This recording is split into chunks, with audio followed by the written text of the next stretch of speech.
Good evening, everybody. Praise God. It's another Tuesday evening. It's good to see everyone seen in this place, mga kapatid. Our text for tonight is in First Corinthians chapter 2, verse 15. It says here, "But he who is spiritual appraise all things, yet he himself is appraised by no one." Again, everybody says appraise. Praise. Is that word familiar to you? Appraise or appraisal. Amen. Um, Appraise is to assess the value or quality of or performance of wide variety of items, services from professional assets to personal and employee development, mga kapatid. That's the appraise that I get from, meaning that I get from Google, mga kapatid. And what are the things that we appraise?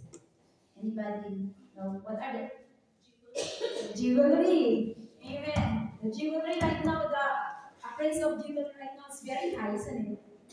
Yes. Amen. Also house, mga kapatid, artwork, machinery. We appraise them to evaluate their value in the market according to their quality, purity, locations, amenities, square footage, and etc. mga kapatid. At work, di ba may ano tayo, work appraisal tayo mga kapatid. And the reason why is to identify its employees' strength and weaknesses to determine how well the employee met their goal and the potential of each and every employee for promotion. Amen? Praise God. Did you know that people who has a good eye for appraisal means these people has the ability to identify undervalued assets, trends, or opportunities before the market recognize their worth. These skills, mga kapatid, combined with patience, will bring great wealth. You know, like for example, the real estate.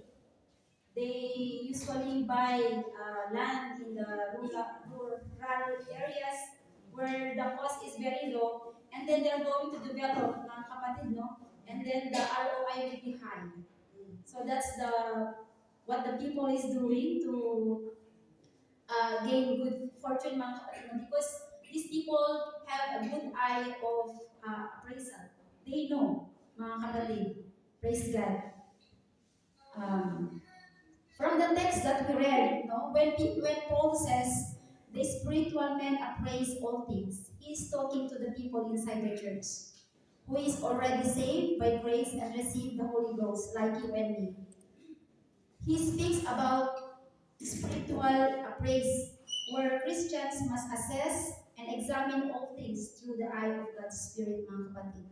I believe that Paul spoke this to the church of Corinth because they are thinking and behaving like fleshly people when they should be thinking like spiritual. Men, mga kapatid, no, who knows how to judge or discern all things. I have a story here. You might know these things because this story is already tackled one of our LG lesson, mga kapatid. This story is about a farmer who wanted to quit farming. Naalala nyo? Amen. And wants to join his cousin in the oil fields, but his cousin couldn't hire him because he knew nothing about oil. So the farmer set himself to study about oil and its formation and everything, no mga kapatid, about oil. And then when he finished his studies, he sold his land in a small price to join his cousin. And then the new owner, mga kapatid, no, who purchased the farm, he found out the creek where the cattle is drinking. That in that area, mga kapatid, there is filtered screen, where the old farmer, the farmer, mga kapatid, drain off a dreadful looking scum in the water, mga kapatid. Hindi pure yung water na lumalabas. So, The farmer is screening them para mainom ng cattle, mga kapatid. So to further investigation, this new owner found out that this scamming water, mga kapatid, is actually contaminated with crude oil. Imagine mo, 23 years, that farmer filtering that black thing, no, in that water, and nag-study pa siya about oil, and yet he didn't even recognize, no, mga kapatid, the potential doon sa kanyang ano yan. Amen. So this is the reason why he sell his land, because he likes to work in the oil company. But he didn't even notice that his land is ready. Yes. And it says here, mga kapatid, 10 years later, the oil taken from that property was worth $100 million.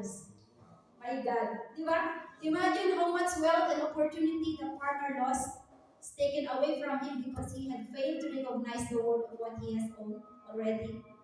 So common people appraise their living just like this farmer.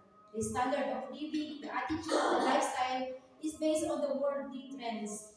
No, mga kapatid, as believers of Christ, we must have a good eye for appraisal in spiritual.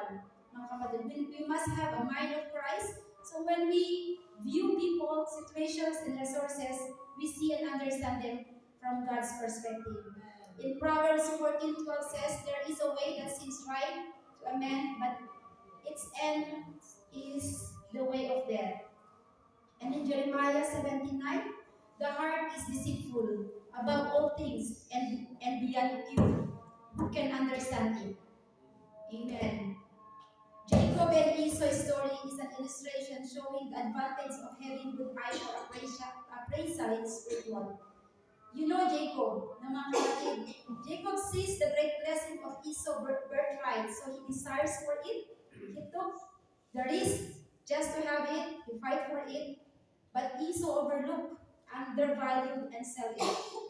We know the end of the story. Jacob was blessed tremendously. He gained a great favor na supposedly kay Esau, mga kapatid, and become the heir of God's promise.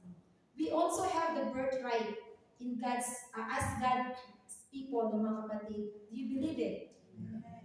So this message reminds us to value what we have, what we receive, what we have received, and what the Lord has done and going to do in our lives.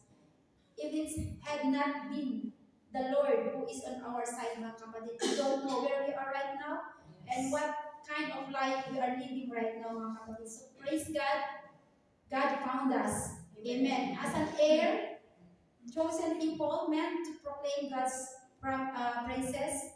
1 Peter 5:8 says, be sober-minded, be watchful. Your adversary, the devil, prowls around like a roaring lion, seeking someone to devour. God has given us all things in order for us to live a life victoriously. We must be wise enough, like the wise virgins who always ready for God's appraisal. Amen. Amen.